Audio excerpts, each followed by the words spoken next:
Segment 3 of this NFL show. And going back to last segment, our last game was Philadelphia and Washington.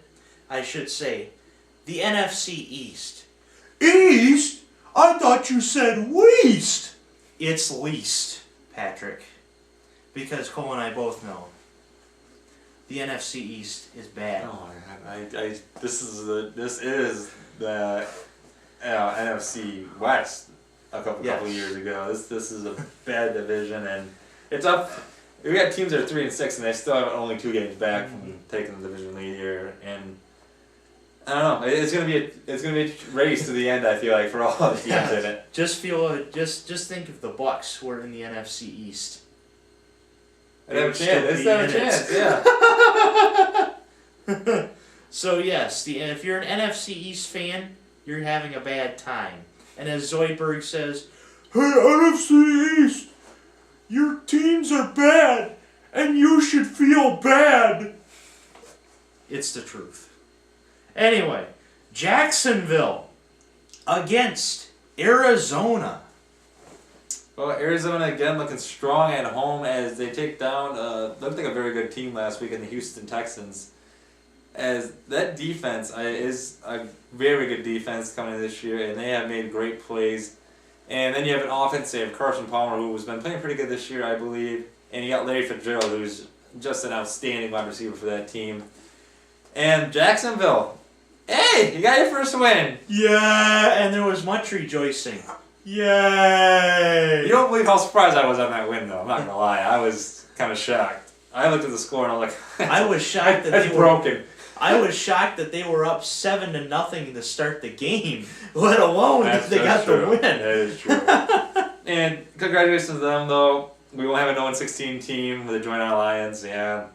Sadly, we have to wait another season for an 0-16 team. Hopefully, someone joins us soon because we feel kind of lonely about that still. Even though the Bucks were the last 0-14 team back in the 70s. 15, wasn't it?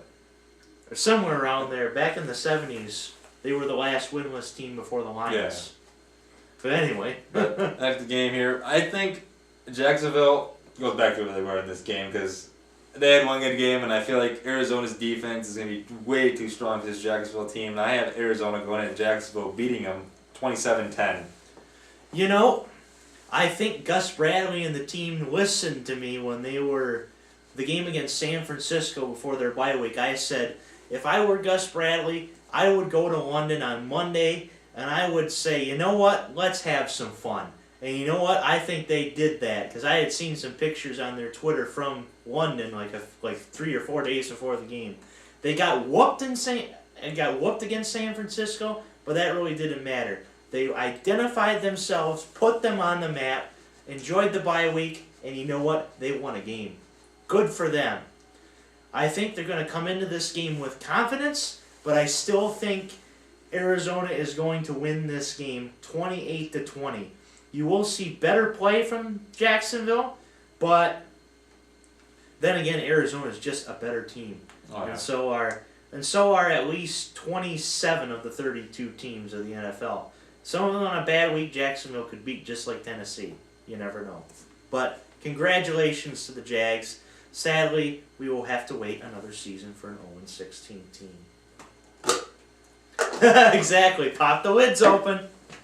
Miami.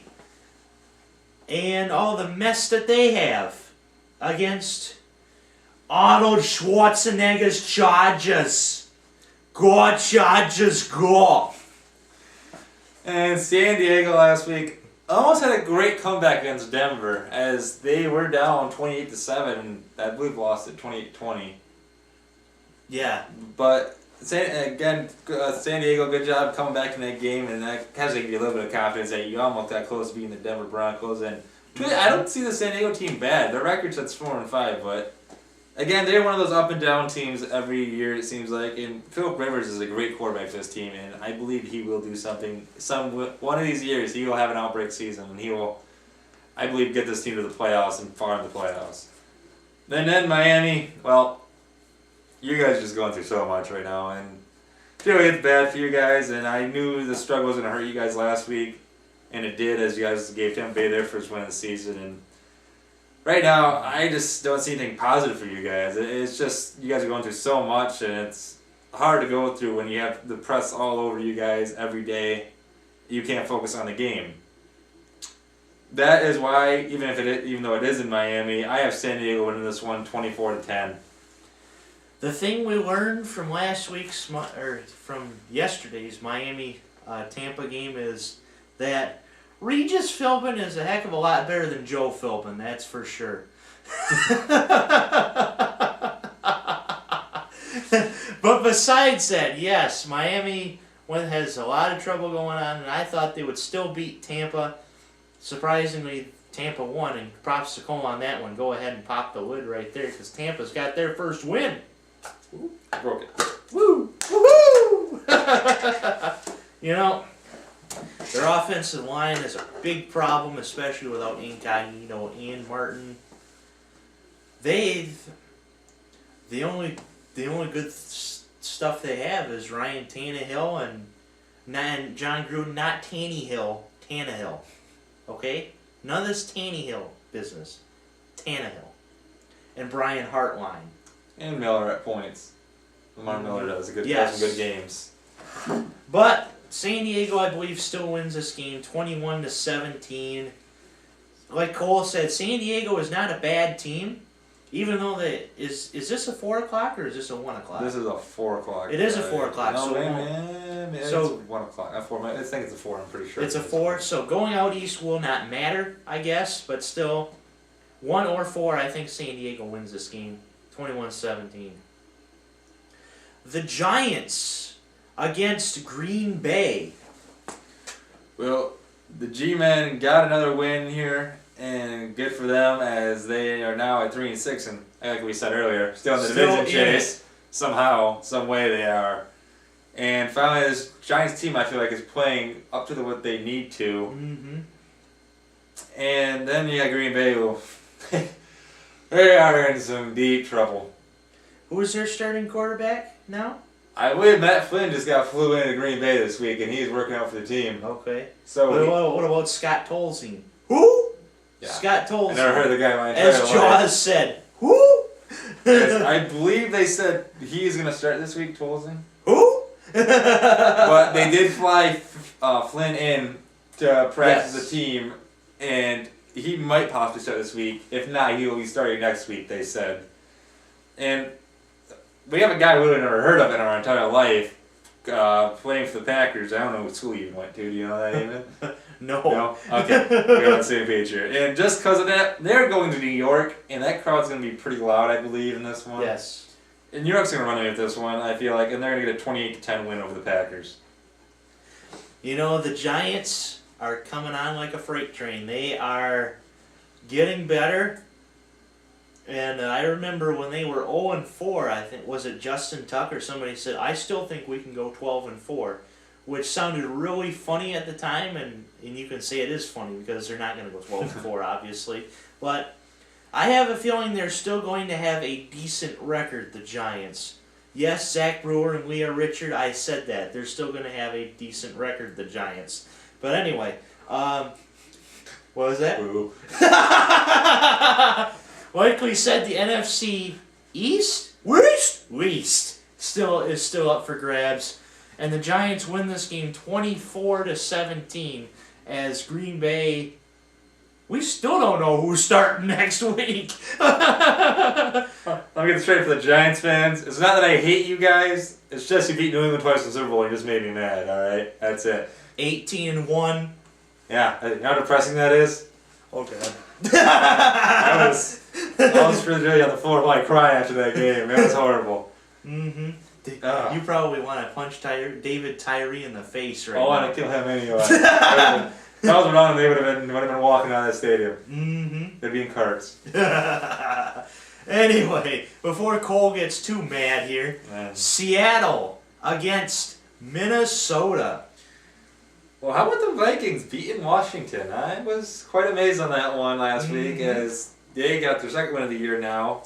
If you saw my tweeting during that game, that it's that sinking feeling when you start the week 0-1. Yeah, that ain't a good feeling because you're like, well, I guess the rest of my week I can't play. Yep. No undefeated for me. But Minnesota did a good job last week as Castle and Ponder had a good game as Ponder got hurt and Castle came in. I believe Castle probably will be starting this week if I'm correct on that one. We don't know word yet, but they did a good job and the entire team did a great job.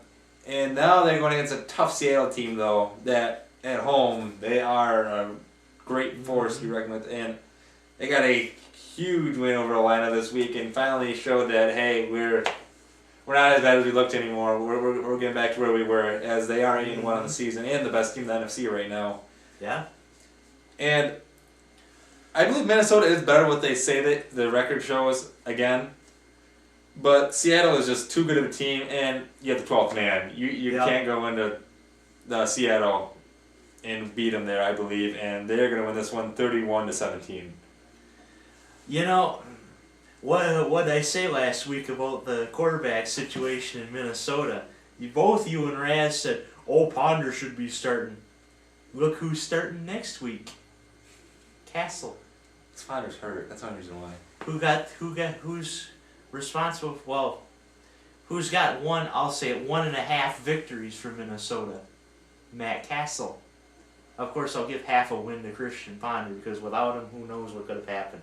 But Matt Castle, I think, should be starting because he's got the experience. Sure, Ponder's got a year under his belt, but really all he's got is a hot wife and Sam Ponder. But anyway, Seattle wins this game big, I think. This is Seattle, the 12th man. Can't stop them. Couldn't stop them for the past 2 years. Can't even stop Pete Carroll.